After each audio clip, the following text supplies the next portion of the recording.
As a security analyst, the fundamental skills I've learnt during my 3 years at university, they've helped me become a really good security analyst. Fundamental skills like networking, secure network design, SOC skills, malware analysis, that's all helped me in my skills within the job as a security analyst here at Bridewell. The cybersecurity course was brilliant. The facilities there were amazing. You've got a security operations centre, you've got a digital forensics lab. The staff there and the lecturers are supportive, they're knowledgeable, they know exactly what they're talking about, and they're teaching the right things. You can get really into the nitty-gritty of everything and actually get the work done with hands-on work.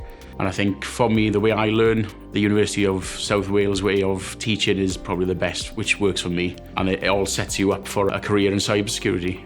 During my first and second years, I decided I wanted to do some sort of hands-on placement or internship. Bridewell caught my attention. I applied and they offered me a year's internship. Obviously, when I finished the degree, I then started back as a full security analyst then.